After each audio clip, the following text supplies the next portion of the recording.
Shalom, apa kabar Bapak Ibu Saudara sekalian? Kita masih melanjutkan pembahasan kita soal kerajaan Allah.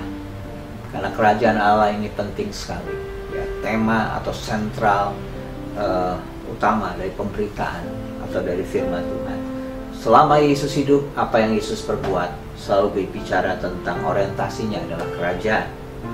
Nah, kita sudah belajar bahwa di kayu salib terjadi pertukaran gaya hidup aku kepada gaya hidup kita. Nah, gaya hidup kita adalah gaya hidup Allah. Nah, gaya hidup Allah itu adalah kasih. Kasih adalah upaya untuk menguntungkan orang lain sekalipun mengorbankan diri sendiri, karena kasih itu berkorban.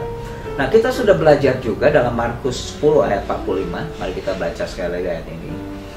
Karena anak manusia juga datang, jadi Yesus datang bukan untuk dilayani, melainkan untuk melayani dan untuk memberikan nyawanya menjadi tebusan bagi banyak orang. Ada dua tujuan, ada dua misi Tuhan Yesus datang ke muka bumi. Yang pertama, dia mencontohkan tentang melayani, sebuah sikap melayani, sebuah praktek melayani. Dan yang kedua adalah sebuah sikap berkorban, sebuah tindakan yang berkorban. Bukan hanya sikap, tapi action atau tindakan dalam berkorban. Nah, beberapa minggu kita sudah belajar tentang pengorbanan, tentang berkorban. Banyak kali Tuhan mengajarkan tentang kita berkorban ya. Saya mengingatkan saudara bagaimana Yesus menjelaskan tentang dalam surat dalam Injil Yohanes tentang karena begitu besar kasih Allah akan dunia ini sehingga ia mengaruniakan atau memberikan anaknya. Tapi dalam 1 Yohanes 3:16 Yohanes menulis bahwa kasih Kristus dinyatakan lewat pengorbanan, lewat menyerahkan nyawanya. Dan Tuhan bilang ya, bahwa Tuhan mau, firman Tuhan mengajarkan kita, jadi kita pun wajib menyerahkan nyawa kita bagi saudara-saudara kita. Nah, kita sudah bahas tentang pengorbanan. Nah, hari ini kita mau belajar tentang melayani. Ya, Yesus datang, aku datang bukan untuk dilayani, tapi melayani. Nah, sekarang pertanyaannya, apa itu pelayanan? Apakah yang dimaksud pelayanan itu doa syafaat? Kita kumpul dalam satu hari kita berdoa syafaat. Apakah pelayanan itu menyampaikan firman Tuhan, berkhotbah, mengajar? Apakah pelayanan itu yang pelayanan mimbar sebagai worship leader, singer, pemain musik, penari, pemain drama, dan semua pelayanan-pelayanan mimbar yang mungkin selama ini disajikan kepada kita? Apakah itu pelayanan? Saudaraku sekalian, yang tadi saya sebutkan itu sebenarnya ekspresi dari pelayanan, atau saya sebut adalah jenis-jenis pelayanan. Ada pelayanan doa, WL, singer, pengkhotbah, kunjungan, pendoa tadi sudah ya, pendoa, kolektan, usher. Ada jenis-jenis pelayanan yang kita temukan dalam gereja. Nah, kalau begitu, apa itu pelayanan? Ya. Pelayanan adalah sebuah pemberian segenap hidup kita kepada Allah. Jadi pelayanan adalah pemberian segenap hidup kita kepada Allah yang diwujudkan lewat tindakan-tindakan nyata. Saya ulang sekali, kalau sudah dengar tentang yang namanya pelayanan,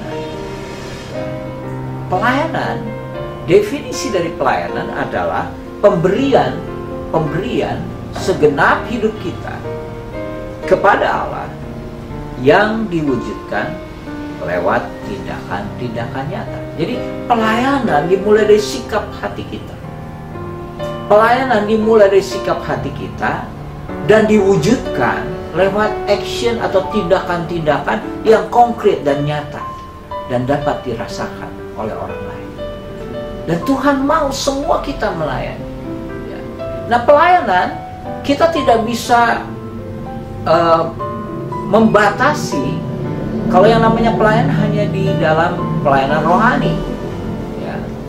Kita bilang kalau di gereja, dalam komunitas orang percaya, yang saya sebutkan tadi, doa, menyampaikan firman Tuhan, worship leader, sebagai penerima tamu, sebagai usher, dan yang lain sebagainya. Itu adalah jenis-jenis pelayanan yang kita lakukan di dalam komunitas orang percaya. Tapi tahukah saudara bahwa pelayanan bukan hanya terbatasi oleh yang saya sebutkan tadi, tapi pelayanan adalah bicara tentang kesehari-harian hidup kita. Sebuah sikap hati yang ditunjukkan lewat tindakan nyata, menolong orang lain, membantu orang lain dalam konteks sehari-hari. Ada orang bilang kalau menyampaikan firman Tuhan itu baru rohani. Kalau membantu orang tua, membantu suami atau istri cuci piring atau ke pasar yang kita anggap sebagai remeh-temeh atau hal-hal yang sederhana, itu kita bilang itu bukan pelayanan.